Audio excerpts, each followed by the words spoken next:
Hey sweet friends, welcome to my channel, Lazy Creek Homestead. I'm Nicole, where I hope to be an inspiration to you in all things mom life on the homestead, but especially in the kitchen. Today's video is a really awesome collab with Fiona in her kitchen, with sharing all kinds of St. Patrick's Day dinners and treats and so many different things. I will definitely leave the playlist linked in the description box, so I really hope you can check out everybody's video. In today's video, I'm going to share with you some Irish potato candy. It's a recipe that I had from my grandma. And I absolutely loved it as a kid, so I made it for my kids, and they definitely enjoyed it. And then one of my kids is a big fan of cabbage, so we wanted to do kind of a different spin on our St. Patrick's Day dinner this year, so we made Irish stew. My version of Irish stew. It was so good. So let's get in the kitchen and I'll show you how to make these two great Irish recipes.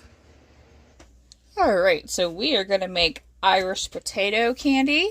I don't think this is a traditional Irish recipe. I first saw this recipe, or had this recipe, from my grandma, and she grew up in the New Jersey area.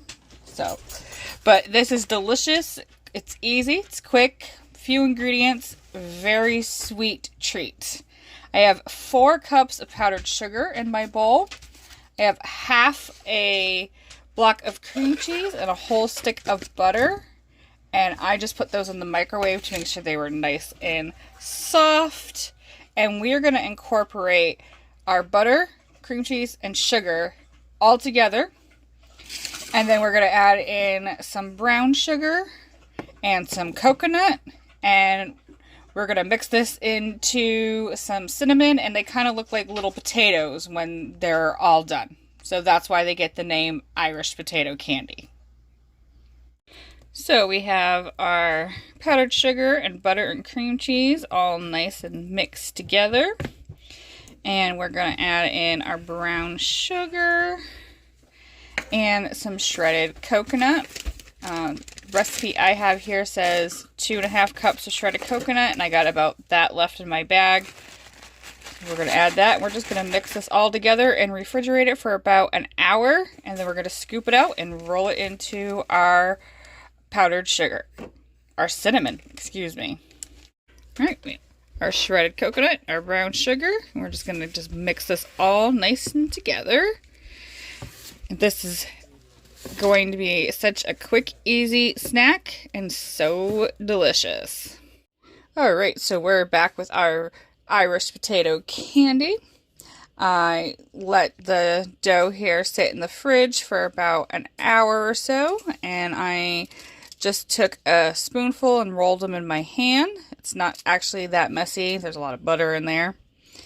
And I didn't read the directions very well in my recipe, and I put the 1 cup of brown sugar in my dough batter, which I was thinking that, wow, that was a lot of sugar. You didn't need to do that. It's supposed to go in with your cinnamon. So I use cinnamon and some coconut sugar. Coconut sugar isn't as sweet.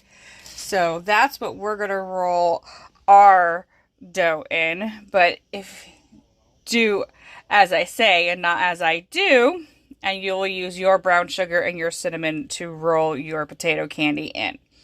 So that's what I'm going to do. I just take these little balls and I'm just going to roll them right in my cinnamon and sugar mixture. And that's why they're called Irish potato candy, because when they're all done and they're out, they kind of look like little potatoes.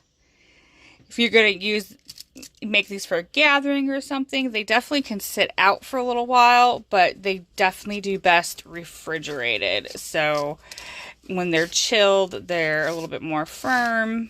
It's a really nice, sweet bite of goodness.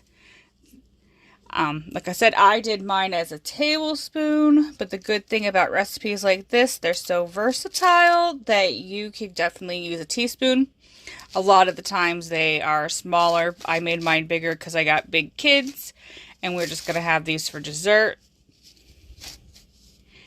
But they're such a nice quick treat to make. Few ingredients. And they definitely in the fridge will last quite a while if you can get them to stick around that long. And here is our Irish potato candy. Thank you so much for joining me. I hope you enjoyed this recipe and then it gives you some inspiration to give it a try. Hello friends, welcome to my channel. Today we are going to make some Irish stew. We're going to make my version of Irish stew. I have some lamb steak here and I'm going to cut this off the bone into about stew-sized chunks. And we're going to saute this in our pan with some olive oil. And we're going to add in carrots and potatoes and a little bit of barley. Traditionally, a lot of Irish stews have leeks, but some of my kids aren't a fan of leeks, so we're going to leave those out. So I'm going to open this up and we're going to get this cut up. Alright, so I have my lamb steak all cut up here, kind of in stew-sized chunks with a little bit of olive oil at the bottom. And we're going to let that brown up, and I'm going to put in my favorite seasonings, some garlic powder and onion powder, and a little bit of pepper. And we're going to then remove that and start browning up our veg. Alright, so our lamb is nice and browned, and I'm going to remove it from the pan, and I'm going to put my onions and carrots in here and kind of let them soften up, and then we'll add in our potatoes and our beef stock, and we'll add the lamb back into the pot.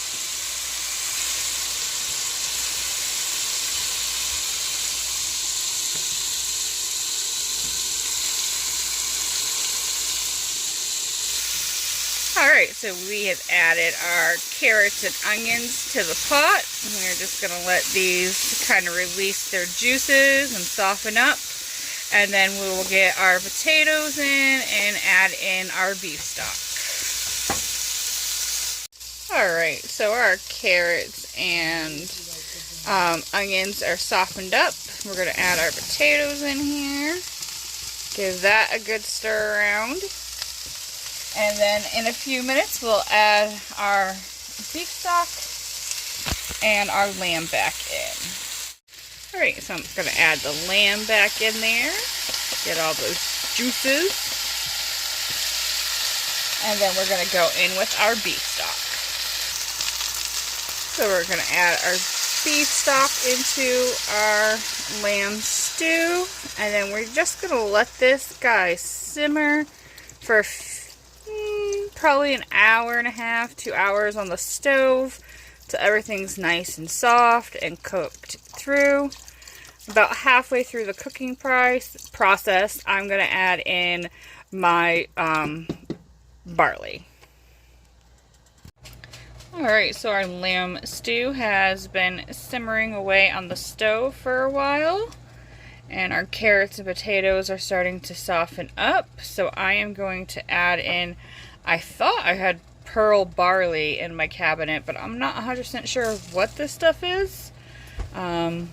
Maybe a couscous or something, but we're going to go for it. And once this is cooked all the way through, we'll be ready to serve up our stew.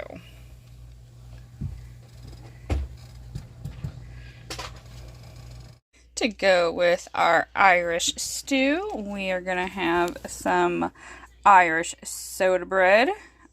Got it on reduce.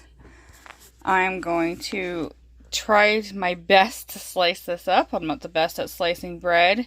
And I'm going to kind of toast it in my frying pan a little bit. And we are going to have that on the side with our Irish stew tonight. And here is our Irish stew. We have our little barley, or I think that's pearl barley or whatever it is. It's delicious. Our lamb, it's nice and tender. the carrots, the potatoes. Absolutely so delicious. And then we toasted our Irish soda bread, and this is so good. If you've never tried Irish soda bread, definitely try it. It is like almost a dessert bread, in my opinion. It's so good. It really complements this meal. Thank you so much for joining me, and I hope this Irish stew and Irish potato bread gives you some inspiration to get some dinner on the table for your family this St. Patrick's Day.